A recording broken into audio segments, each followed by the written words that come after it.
Terroristas fuertemente armados irrumpieron en las instalaciones de la embajada. Inmediatamente quedaron sitiados. Eran auténticas fieras, acostumbrados a matar. Secuestraron a políticos de alto nivel, generales y selectos miembros de la sociedad. Los retuvieron durante más de 100 días. Para las fuerzas especiales, un ataque frontal era inviable. En su lugar intentaron algo totalmente inesperado. Un ataque desde el subsuelo. Nunca hubo otra solución que la militar. En juego están las vidas de los 72 rehenes. Esta es la escalofriante historia de cómo comandos peruanos pusieron fin a uno de los sitios terroristas más largos de la historia.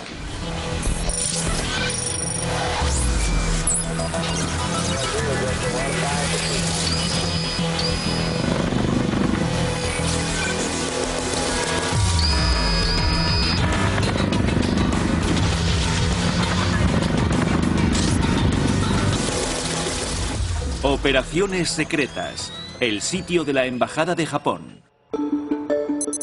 17 de diciembre de 1996, Lima, Perú. En el lujoso distrito diplomático de la capital de Perú, el lugar en el que hay que estar hoy es la residencia del embajador de Japón. 450 invitados riegan sus conversaciones con champán. Era una fiesta por todo lo alto. Todos los invitados eran prominentes personajes de Perú. Infinidad de invitados. Entre ellos diplomáticos, empresarios y miembros de la familia presidencial. Además de este hombre, el almirante Luis Gianpietri, una relevante personalidad de los servicios de inteligencia peruanos. Había muchos miembros del ejército y de la policía, con sus uniformes impecables y sus brillantes medallas. La periodista británica Sally Bowen también está allí. Los camareros pasaban entre los invitados con bandejas cargadas de vasos de whisky. El personaje más importante era Francisco Tudela. Entonces yo era ministro de Exteriores. Era una visita para presentar mis respetos en el día del cumpleaños del emperador, la fiesta nacional de Japón. El edificio era una fortaleza protegida con puertas y ventanas a prueba de explosiones. Una valla de 3,5 metros rodeaba el complejo, vigilada por un anillo de policías y vigilantes que protegían las entradas y las salidas. La seguridad era lo último que preocupaba a los invitados.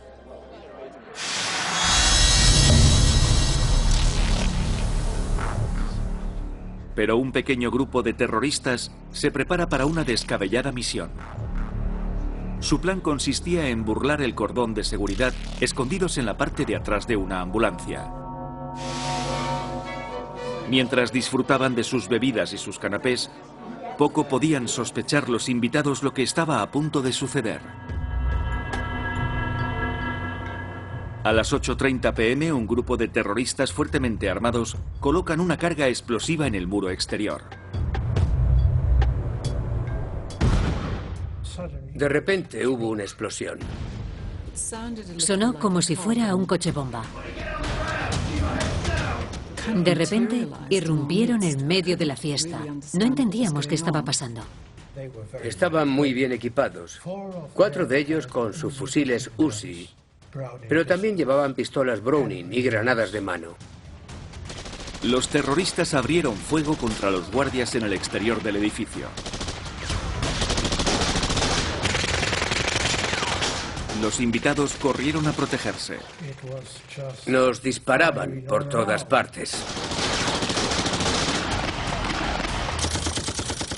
Había tiros tanto fuera de la residencia como dentro, por los terroristas que habían entrado. Por supuesto, mi objetivo era proteger a mi mujer. Y no voy a mentir, protegerme a mí mismo. Me tiré al suelo. El tiroteo se intensificó. Varias personas se metieron debajo de las mesas.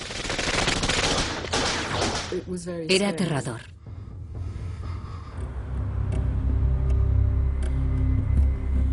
En cuanto el tiroteo cesó, los terroristas se dirigieron a sus rehenes.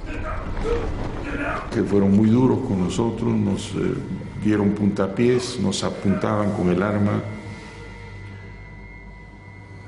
rastrillaban el arma en la cabeza. Sala de operaciones, Lima, Perú. En Lima la noticia ha llegado ya al hombre más poderoso del país, su presidente, Alberto Fujimori. 450 personas están en manos de 14 terroristas. Fujimori ha basado toda su carrera en la lucha contra el terrorismo. Esto fue en 1996 y en teoría Perú había sido pacificado. Al menos eso era lo que Fujimori había estado proclamando durante 3 años. Se calculaba que entre 1980 y 1990 las cruentas guerras peruanas contra el terrorismo, en especial el de Sendero Luminoso, habían producido 35.000 víctimas. Sí, el terrorismo iniciado por Sendero Luminoso en la década de los 80 y los 90 fue una amenaza para nuestro país. Una amenaza en que inclusive peligraba la misma existencia de nuestra patria. Estuvieron a punto de conquistar el poder. Para un hombre elegido por su proclamada capacidad para derrotar al terrorismo, este incidente desata una catástrofe política. El ataque contra un objetivo japonés era de especial resonancia. Fujimori es de ascendencia japonesa. Los japoneses eran un objetivo por su colaboración y por su apoyo económico a Fujimori y a su gobierno. Pero en ese momento Alberto Fujimori no sabe cómo responder. Necesita desesperadamente más información. Para empezar, sobre quiénes son los terroristas y qué es lo que quieren.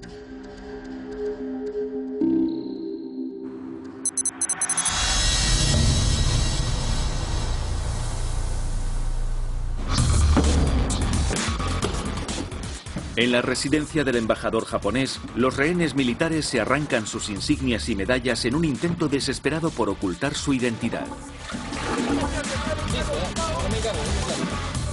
En el exterior, las autoridades tratan de abrirse camino a tiros. El tiroteo se prolongó unos 20 o 25 minutos. Arrojaron gas lacrimógeno. Pero los terroristas estaban preparados. Sacaron máscaras de gas y se las pusieron. No les pasó nada. Y el gas terminó desvaneciéndose. El rebelde que llevaba el megáfono empezó a gritar que el embajador japonés se pusiera en pie y se identificara. Supongo que, como yo, la gente que estaba a mi alrededor también se pondría muy nerviosa, porque tuvimos el terrible presentimiento de que el embajador iba a ser asesinado delante de nosotros.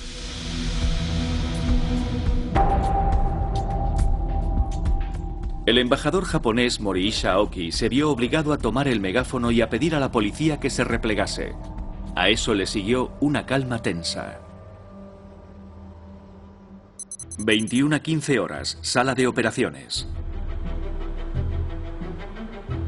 En la sala de operaciones de Alberto Fujimori, el presidente hace una primera valoración de la situación, para lo que requiere a su ayudante de confianza, Vladimiro Montesinos, jefe del Servicio de Inteligencia Nacional de Perú, OSIN. Montesinos, un experto abogado que defendió en los tribunales a Fujimori contra cargos de corrupción, era ahora su mano derecha, el solucionador del presidente. Lo de Vladimiro Montesinos era conocido por todo el mundo, pero realmente nunca lo vimos. Su influencia en el gobierno era extraordinaria.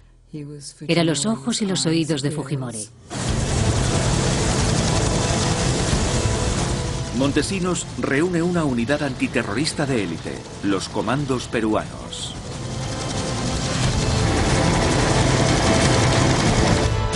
Los comandos de peruanos de modo especial están permanentemente entrenados para cualquier contingencia que pudiera presentársele a la nación, ¿no? El combate en espacios cerrados, la recopilación de inteligencia y el asalto desde helicópteros son algunas de sus capacidades. Paracaidismo, anfibios, técnica de montaña, al rescate de rehenes, me refiero a la dominación de inmuebles y al tiro instintivo selectivo.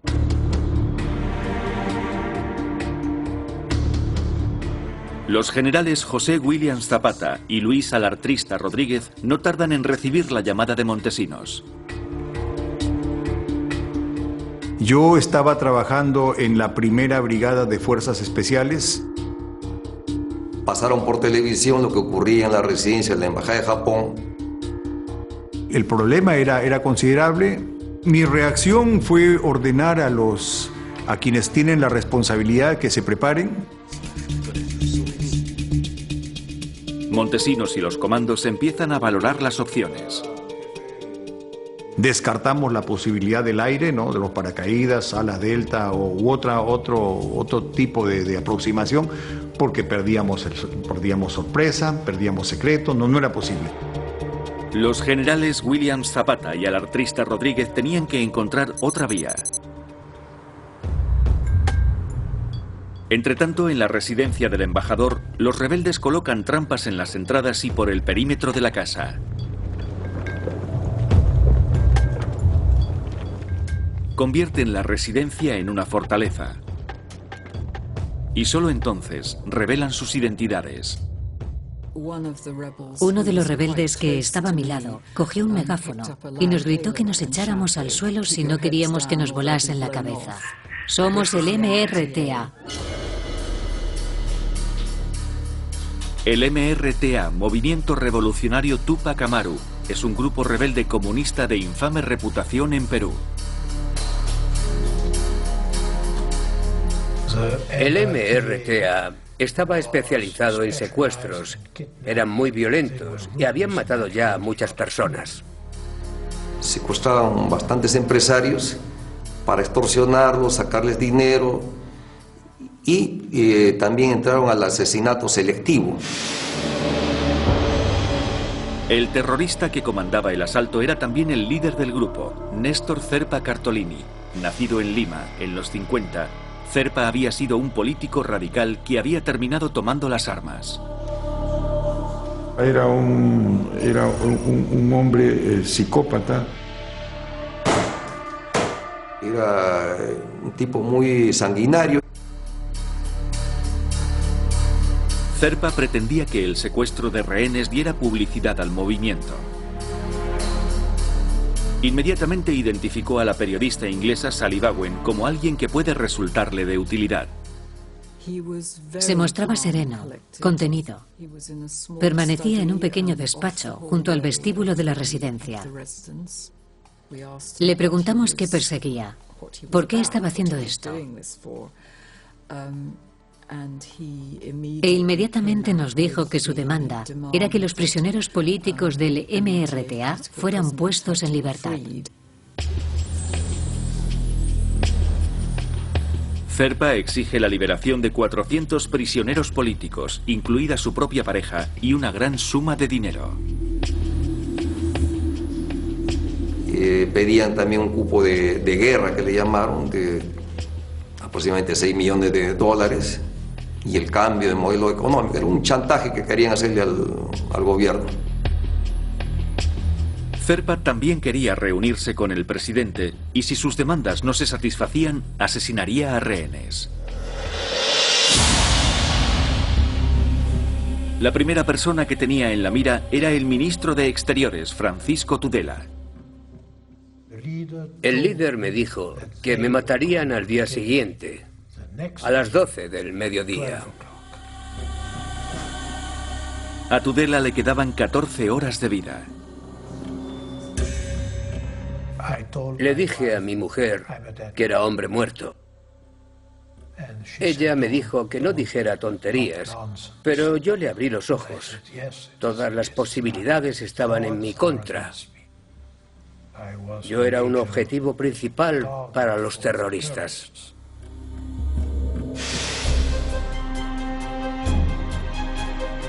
Afortunadamente, uno de los rehenes actuó. Michel Minin era negociador para la Cruz Roja con experiencia en varias zonas de guerra. Supongo que pensaría que el embajador necesitaba ayuda. Fue un gran alivio que Michel Minin interviniera. Minin no tarda en convencer a los captores para que liberen a algunos rehenes. Creo que hizo una labor magnífica. Michel explicó claramente a Zerpa, el jefe de los terroristas, el enorme beneficio para su causa que tendría que se atuviera a las convenciones de guerra.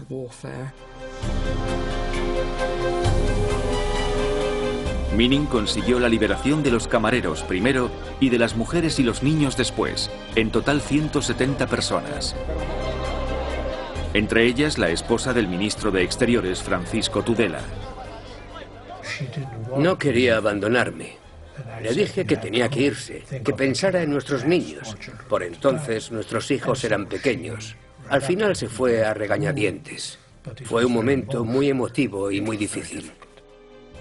Sally Bowen también estaba entre los liberados. Nos estrechamos las manos. Me dijo buenas noches y salimos. Así nos fuimos de allí. De repente, cuando abrimos la puerta, se abalanzó sobre nosotros una batería de cámaras, de gente gritando y haciéndonos preguntas. A Sally Bowen le había sido encomendada la tarea de anunciar a la prensa mundial las demandas del líder del MRTA. El testimonio de otros rehenes dejó claro que cualquier intento de irrumpir en el edificio era una locura. 18 de diciembre de 1996, Lima, Perú. Al día siguiente, Fujimori inicia una serie de reuniones con su gabinete. Se niega a liberar a ningún prisionero del MRTA. Imagínese por un segundo que el gobierno hubiera accedido al pedido del MRTA que suelten a los terroristas. Al día siguiente no nos hubiéramos habido otro grupo terrorista. Sendero Luminoso solamente tomaba otra embajada, un colegio y pedía lo mismo, ¿no? Entonces esto hubiera sido inmanejable. Fujimori lo deja claro. No va a negociar con una pistola en la cabeza. 11:58 horas, residencia del embajador.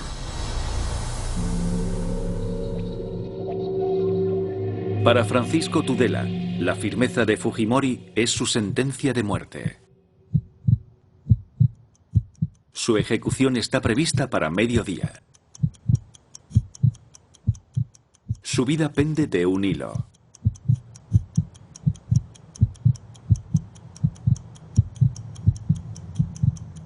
La hora se acerca.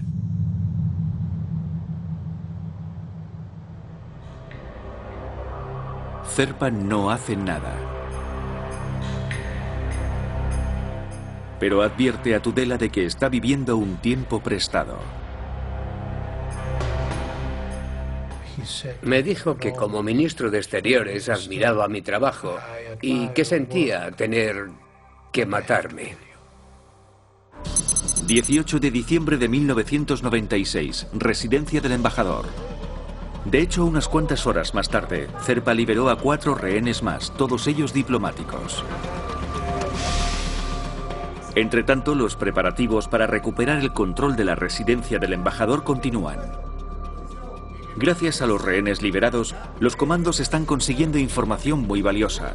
Ahora conocen las fuerzas y las posiciones del enemigo. Ya sabíamos que eran 14 terroristas, que todos habían entrado con armamento de guerra, entonces tenían un RPG. O sea, ellos prepararon esta operación, no sabían con qué debían ingresar. Estudian una maqueta a escala del complejo en busca de una vía de entrada. Un ataque frontal es inviable. La única manera de abordar la operación es intentar algo totalmente inesperado. Un ataque desde el subsuelo. La aproximación por superficie estaba con limitaciones por las trampas explosivas. Entonces salió la idea de ir por abajo, por túneles, bajo tierra, ¿no?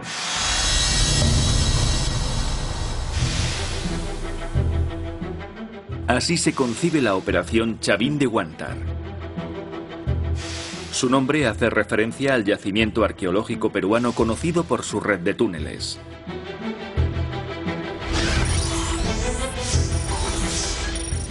El plan consiste en excavar bajo el complejo a 3 metros de profundidad.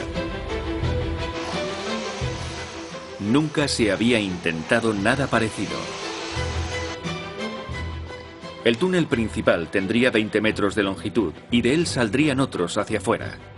Llevaría al menos un mes de excavaciones por los edificios cercanos hasta llegar al objetivo. No podían utilizar maquinaria pesada, ya que eso podría poner en alerta a los terroristas. Las herramientas más potentes serían taladradoras eléctricas. La operación se pone en marcha a los pocos días. 22 de diciembre de 1996, residencia del embajador. De momento, sin embargo, Zerpa Cartolini parece estar disfrutando con la situación.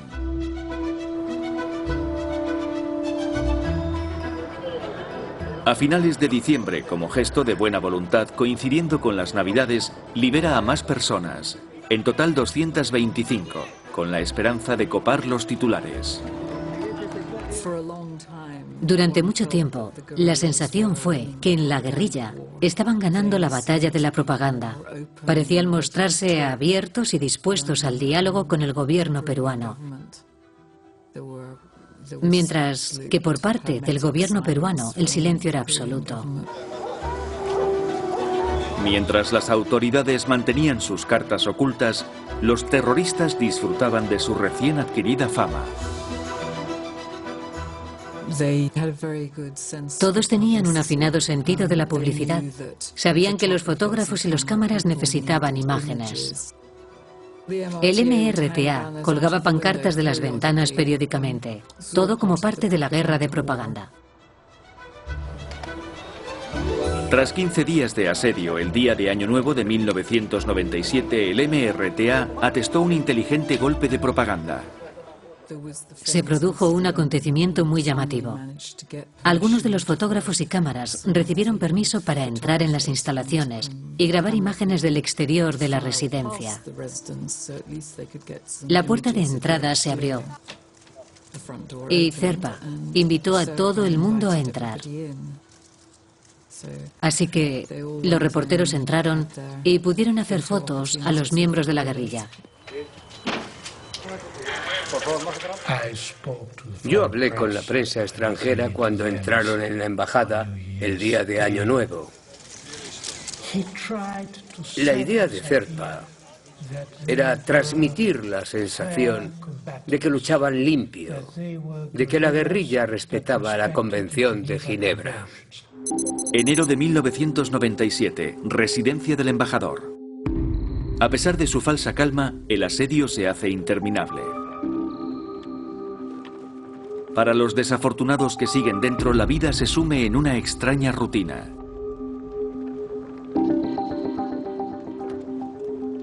El aburrimiento es el principal enemigo. Los rehenes dan charlas sobre todo tipo de asuntos por turnos. Algunos corren por los pasillos para mantenerse en forma. Otros se encargan de tareas domésticas como la limpieza.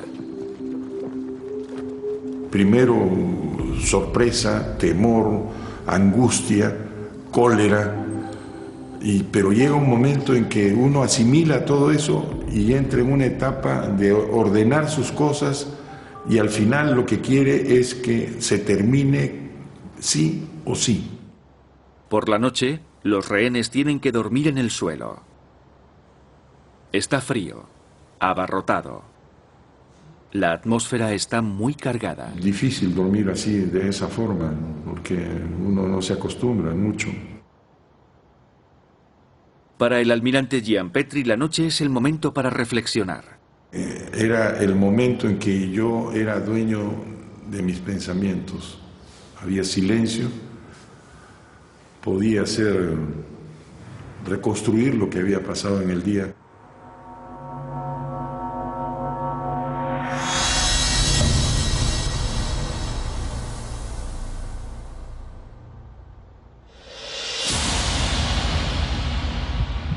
Ocasionalmente los terroristas mostraban su verdadera cara.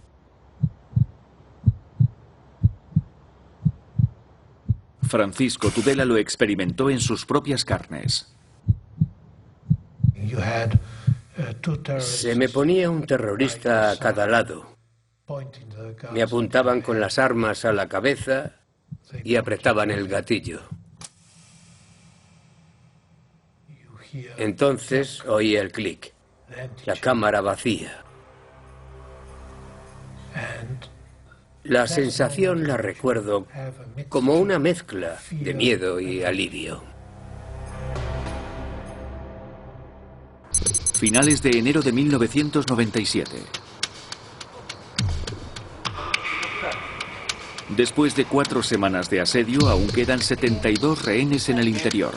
Pero con ninguna de las demandas de Zerpa satisfechas, el sitio se estanca en un punto muerto. Al líder de los terroristas le inquieta la falta de progresos.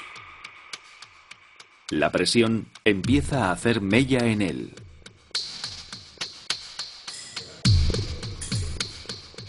Tenía cambios radicales de estado de ánimo. De repente se ponía muy nervioso y era violento. Y entonces, a las pocas horas, lo veías tranquilamente durmiendo. Y luego se levantaba agobiado. Se llevaba las manos a la cabeza. Se asomaba a la ventana a respirar. Y el ciclo comenzaba de nuevo. Y otra vez se ponía violento.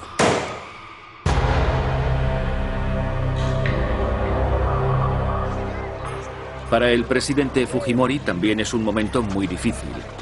Extrañamente, él tampoco parece estar consiguiendo grandes progresos. Decide intentar algo nuevo. La embajada es rodeada por carros de combate y armamento pesado, y en torno a ella se reproduce música a todo volumen. Es una conocida estrategia de guerra psicológica diseñada para alterar los nervios de quienes están dentro de la casa.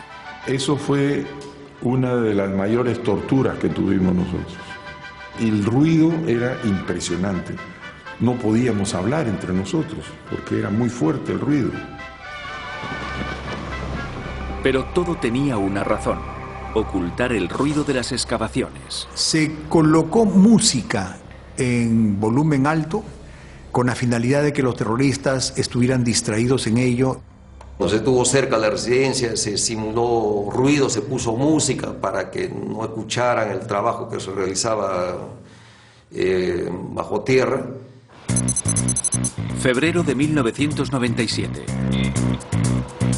Para mayor distracción, Fujimori finge estar iniciando una vía diplomática. Fujimori parecía afanarse en consultas para conseguir asilo para los terroristas. Su equipo de negociadores hablaba a diario con los secuestradores. Indudablemente ninguno de nosotros quería una operación militar.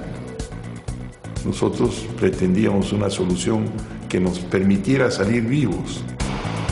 Fujimori viaja a Londres para ver si allí dan asilo al MRTA. Toda la situación era muy confusa. Parecía haber actividad a muchos niveles distintos. Febrero de 1997.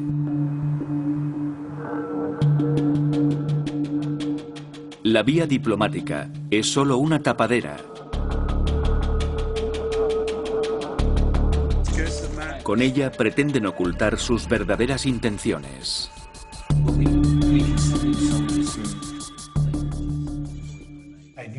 Conocía a mi gobierno y conocía al presidente Fujimori. No fue una decisión unilateral, fue la decisión de un país que había sufrido más de una década de horribles atentados terroristas. Mientras tanto, bajo tierra, los mineros van acercándose al objetivo. Es solo una cuestión de tiempo. Abril de 1997, residencia del embajador.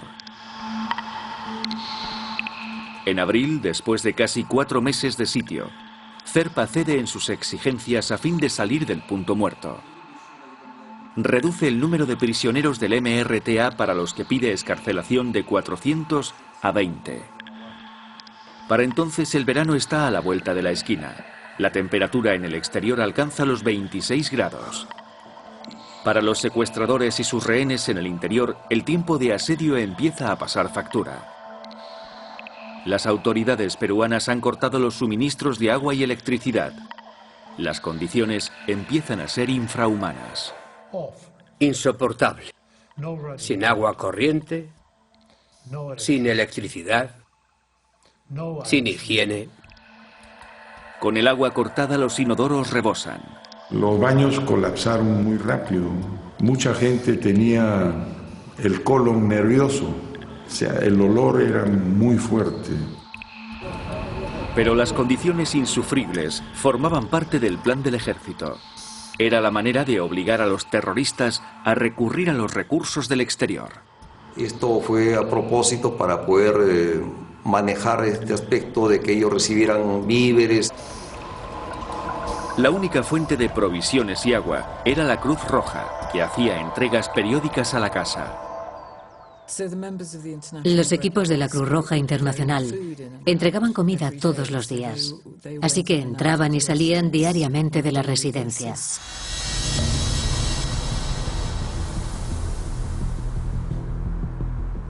Lo que nadie, ni siquiera la Cruz Roja, sabía era que los paquetes de ayuda contenían algo más. Las autoridades habían ocultado dispositivos en las cajas. En concreto, estaban destinados a un hombre, el almirante Luis Giampietri. Entre los juegos de mesa, objetos religiosos, libros e incluso instrumentos musicales, había micrófonos y cámaras diminutos. Los especialistas técnicos de los servicios de inteligencia peruanos habían fabricado dispositivos de escucha diminutos a medida. El servicio de inteligencia había unos micrófonos que iba introduciendo en diferentes accesorios, una guitarra, unos libros, los alimentos, y de esa forma es que ellos podían escuchar información y luego ponerla por escrito y hacérnosla llegar para que nosotros la podamos utilizar. Algunos de los dispositivos de escucha no eran más grandes que una cerilla. Las cámaras también eran minúsculas e integraban transmisores.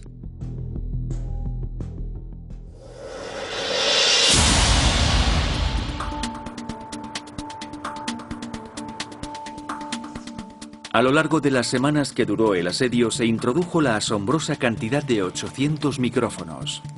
A hurtadillas, el almirante Luis Giampietri los colocó estratégicamente con la ayuda de otros rehenes. Los micrófonos no solo eran para escuchar, también le permitían comunicarse con los comandos. El hablar por los micrófonos no fue una cosa fácil, fue muy complicada. El mantener el secretismo con el resto de los compañeros también fue muy complicado. Y tenía que hacerlo porque yo no sabía si alguno de ellos no estaba de acuerdo con lo que yo estaba haciendo. Para ocultar su misión, le fue enviada una Biblia con un micrófono escondido. Él leía páginas en alto. El MRTA pronto dejó de prestarle atención, achacándolo a desvaríos de un hombre desquiciado.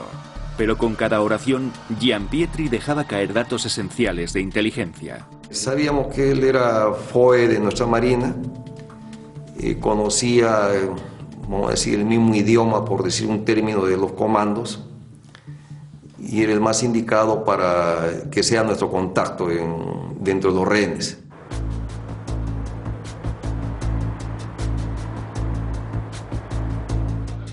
Sala de operaciones. En la sala de operaciones los comandos escuchan la información recogida por cada micrófono.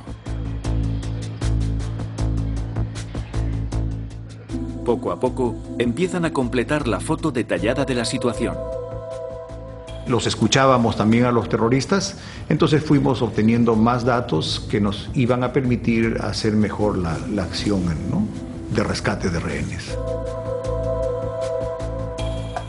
Averiguaron que por la noche los terroristas se mantenían especialmente alerta. Era cuando más temían que se produjera un ataque. Algunos dormían entre los rehenes, mientras otros montaban guardia por turnos. La inteligencia proporcionada por Gianpietri también revela un dato clave.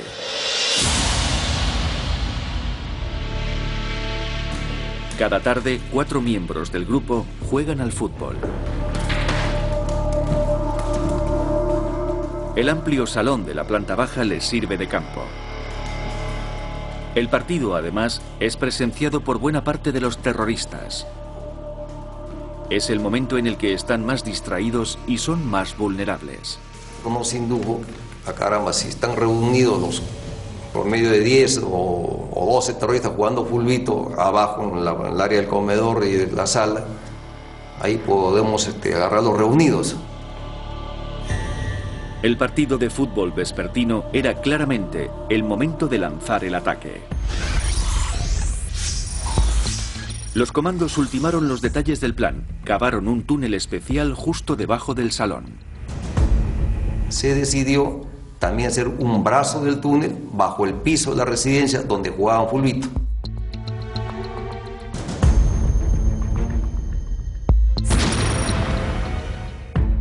Ahí surgió la idea de colocar las cargas explosivas debajo de la sala y el comedor con la finalidad de dejar fuera de acción a la mayor cantidad de terroristas y de este modo ellos tengan menos posibilidades de matar a los rehenes. Incluso aunque las bombas bajo el salón no mataran a muchos terroristas, al menos sí conseguirían otra cosa. Como un objetivo secundario, evidentemente una explosión de esa naturaleza bajo una casa crea tal confusión que ellos iban a quedar desarticulados o sin la capacidad de reacción. Mediados de abril de 1997.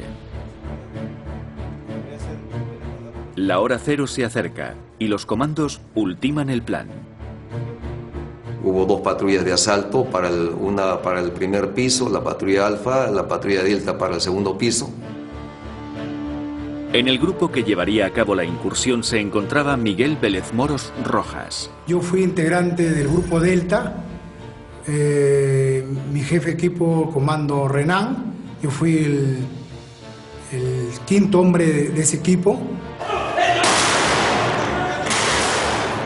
150 soldados ensayan una y otra vez sus movimientos en una réplica del complejo a tamaño real.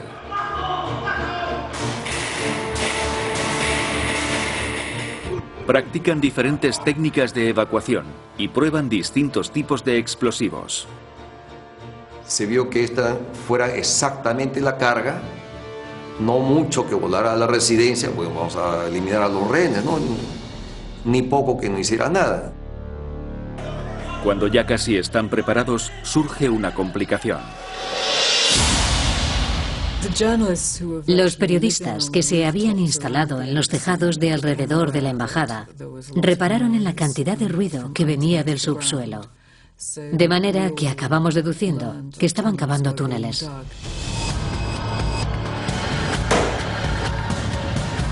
Zerpa monta en cólera y amenaza a los rehenes. Los reúne en la parte de arriba para poder matarlos más fácilmente, en caso de una incursión por sorpresa. Pone fin de manera terminante a las negociaciones. Pero no se da cuenta de que con ello está precisamente entrando en el juego de Fujimori. Negándose a negociar y a garantizar la integridad de los rehenes, Zerpa le da a Fujimori la excusa para actuar. Llegó a que se tomara la decisión de hacer la operación de rescate de rehenes. 22 de abril de 1997. Los comandos están por fin preparados, los túneles excavados. A finales de abril, 126 días después de que comenzara el sitio, los comandos reciben luz verde. Fue en torno a las 3 de una calurosa tarde de verano en Lima. Gianpietri recibe un mensaje para que se asegure de que todos los rehenes vistan ropas claras. Así se diferenciarán de los terroristas vestidos con su uniforme de combate oscuro.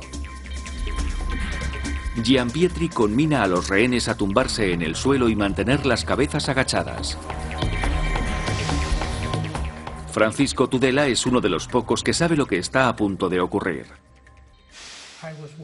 Yo era una de las 5 personas que conocía la existencia de comunicación entre el almirante Gianpietri y el ejército.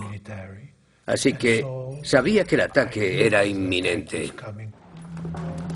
Cuando los rebeldes comenzaron su habitual partido de fútbol esa tarde, el almirante Gianpietri abrió su Biblia como si rezara, y en susurros avisó a los comandos de que los guardias estaban distraídos. Además, transmitió la confirmación de que todos los rehenes llevaban ropa clara.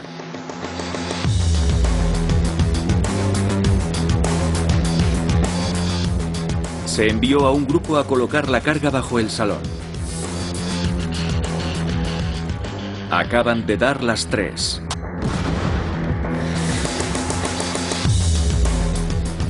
Mi equipo se desplazó por el sector del túnel principal. De repente emergieron los comandos. Después de meses de inactividad, un tiroteo y nubes de humo surgen de la parte de arriba de la residencia. Todo estaba siendo retransmitido por las cámaras de televisión en directo, instantáneamente.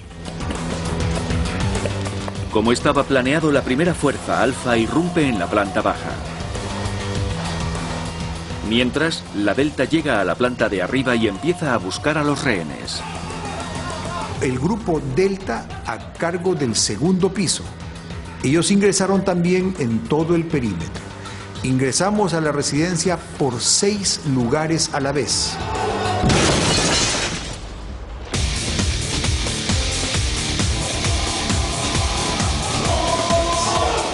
Una segunda incursión lanza el ataque desde la parte delantera del edificio, mientras el resto sube por la pared con escaleras.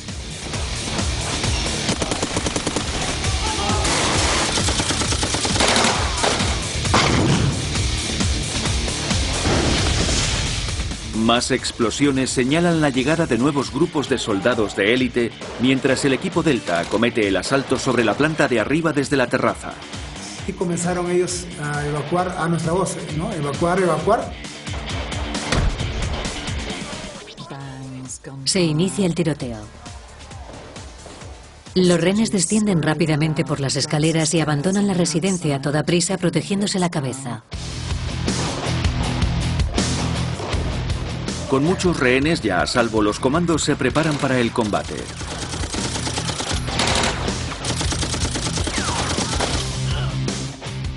Durante los siguientes 15 minutos, eliminan a los terroristas.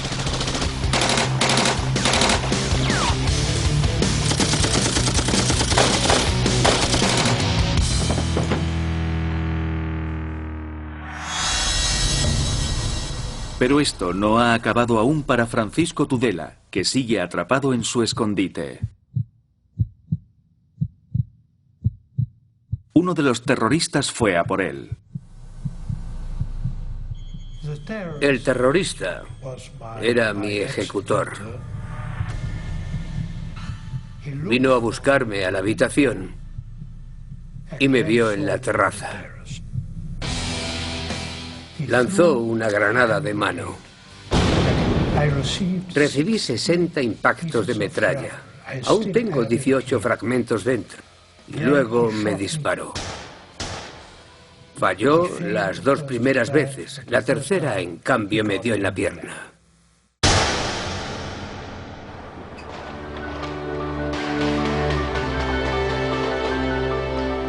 A pesar de las heridas, Tudela logra escapar. Recuerdo que vimos a alguien trasladado en camilla. Inmediatamente supimos que era Francisco Tudela, que había sido disparado. Me acuerdo que al llegar a un punto del jardín, el almirante Gianpietri me vio y me dijo: ¿estás herido? Y yo le contesté: no, estamos salvados. Estaba exultante de felicidad.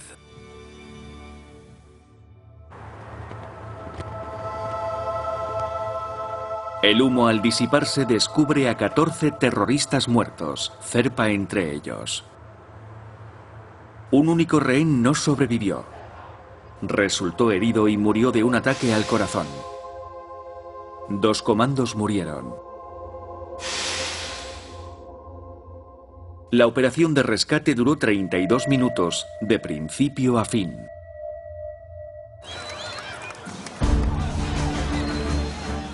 Para el presidente Alberto Fujimori fue todo un éxito. En un último acto de exhibición visitó la casa. Supervisó la retirada de las banderas del MRTA y felicitó a los comandos. Vimos a Fujimori en uno de sus mejores momentos, después de haber corrido un gran riesgo y haberlo superado con éxito. El ataque es considerado una gran victoria. No obstante, si Fujimori y Montesinos creían que eso los iba a convertir en invencibles políticamente, estaban equivocados. Ambos se encuentran actualmente en prisión por penas de corrupción. Aquella incursión sigue siendo motivo de orgullo para aquellos que la protagonizaron. Todo comando aspira a estar en este tipo de eventos. Para mí es un orgullo personal. Yo siempre pienso de que lo hicimos por el Perú, y creo que yo me voy a enorgullecer siempre de haber comandado ese grupo de hombres. Todos los peruanos nos sentimos orgullosos de esta operación, que ha sido un éxito y es calificada como la operación de rescates más exitosa del mundo. El ataque envía un mensaje. Perú no va a tolerar el terrorismo. No se debe negociar con los terroristas. No se debe acceder a sus pedidos. El éxito de la operación Chavín de Huántar significó prácticamente la derrota del movimiento revolucionario Túpac Amaru. Hoy, el terrorismo ha desaparecido prácticamente de Perú y el país disfruta de los beneficios que en buena parte se deben al trabajo de los comandos.